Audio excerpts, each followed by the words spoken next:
Video games have only been a major thing since the 80s. Almost. Finally, yeah! Triumph is ours! Since then, the way we talk about them has changed drastically. Here are some old-school words and phrases that newer gamers will only hear about in whispered tales of the distant past. Fog. In games like Skyrim and Witcher 3, you can see the world around you for miles in gorgeous, vivid detail. Old-school fans would remember that this wasn't always the case. During 3D gaming's awkward adolescent phase, consoles only had two options for designing backgrounds: ugly, clippy backgrounds or no backgrounds at all. Many games chose the latter, blanketing their world in thick layers of fog to disguise how, past the point of action, there was nothing to see.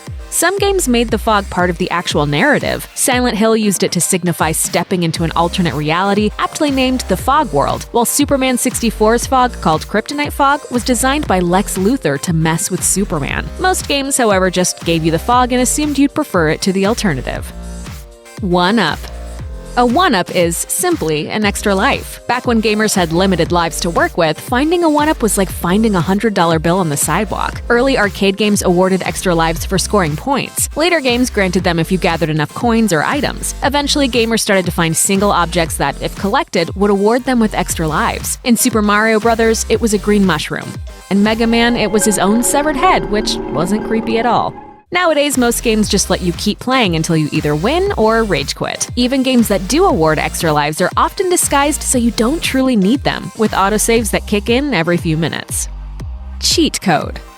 Just because a game offered limited lives, few weapons, and only a distant hope of seeing the end credits, didn't mean the gamer had to take it lying down. They could cheat if they wanted to, and cheat they did, thanks to cheat codes. Often restricted to title or stage select screens, cheat codes were button combinations that players pressed in a specific order and place. Some gave extra lives or energy, while others let you skip to whatever part of the game you wanted to play. Sick of dying at stage 8 and getting booted back to the beginning? Put in the correct code, jump to stage 9, and pray you didn't die here too. Perhaps no cheat code is more famous than the Konami code. Up, up, down, stop. If a game said Konami and you knew the code, you knew you were going to have a good time. Game Genie. Game over?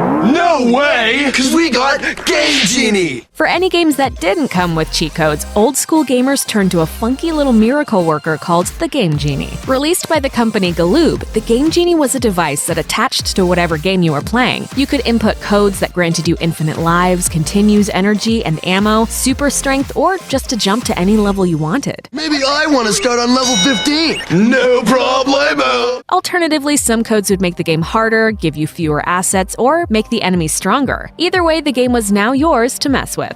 After failing to sue the Galoob for the Genie, Nintendo eventually just started making games that didn't require endless codes to actually win. But Galoob was there when gamers needed them the most, and for that, we're forever thankful. Blowing into the cartridge. Another problem with cartridges was that sometimes they wouldn't work quite right. Most every old-school gamer knew the solution: blow into the cartridge and disperse the dirt and dust gathering inside. It actually worked. Well, sometimes. While not 100% reliable, the cart-blowing solution, creatively referred to as the Nintendo Blow, remained the preferred operation for frustrated gamers everywhere. In 2014, PBS Digital Studios explained that the cart-blowing phenomenon was nothing but a placebo. In fact, it might have actually made problems worse. Nintendo itself warned that blowing into cartridges can corrode and contaminate the pin connectors. The simple act of taking the game out of the system, then putting it back in, was the actual fix. Rumble Pack. For the longest time, if you wanted a good shake every time your character got hit, you had to do it yourself. But that all changed with the Rumble Pack. This is the Rumble Pack. It was one of the biggest game changers in Nintendo 64 history. The name describes the product perfectly. It was a pack which, when attached to your controller, reacted to certain in-game events by vibrating. If some jerk shot at your ship in Star Fox, you'd feel the shakes just as much as poor Fox McCloud did. Outside of big, goofy VR goggles, the Rumble Pack might have been the ultimate in gaming immersion. So why don't you hear about Rumble Packs anymore? They didn't go out of style. Rather, it became so in style that virtually every post-N64 system made rumbling a built-in feature. Today, controller vibration is as commonplace as crumbs of food stuck in your D-pad grooves. Memory cards. Nowadays, consoles allow you to save your progress directly into the system. But saving was once a huge issue. While cartridges could hold save data, CDs couldn't, so gamers had to use memory cards. On systems like the PS1, memory cards allowed you to save up to 15 games data at a time in memory blocks. Blocks were eventually eliminated in favor of overall storage space, so you had to ration that out for all your games or buy a second card.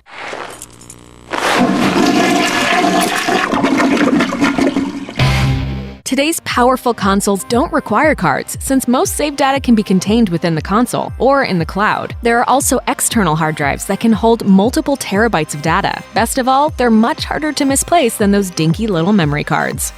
Continues.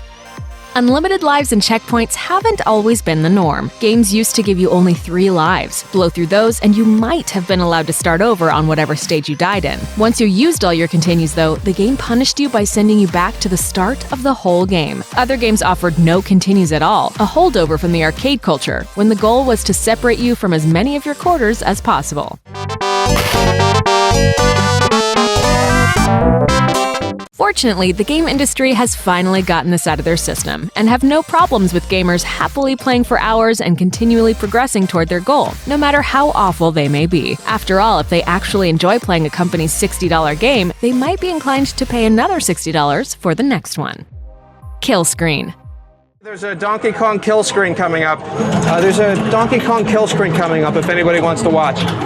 There's a Donkey Kong kill screen might be coming up if anybody wants to see it. Today, the idea that a game would crash if you progressed too far would be grounds for a boycott. But in the days of the arcade, unbeatable games were the norm. The kill screen would occur when players triggered an integer overflow. That means in 8-bit games like these, there was only enough room for 255 values per bit of data. When players would exceed it, they would encounter the dreaded screen. In Pac-Man, after reaching level 256, the game glitches and fills itself with useless data the poor yellow dot can't possibly navigate. In Donkey Kong, once your bonus calculator reached 260 after screen 117, the bug triggers an 8-second time limit that ends the game before you can make your second ladder. We don't see kill screens anymore, since games now have enough memory to actually support their own gameplay. Farewell!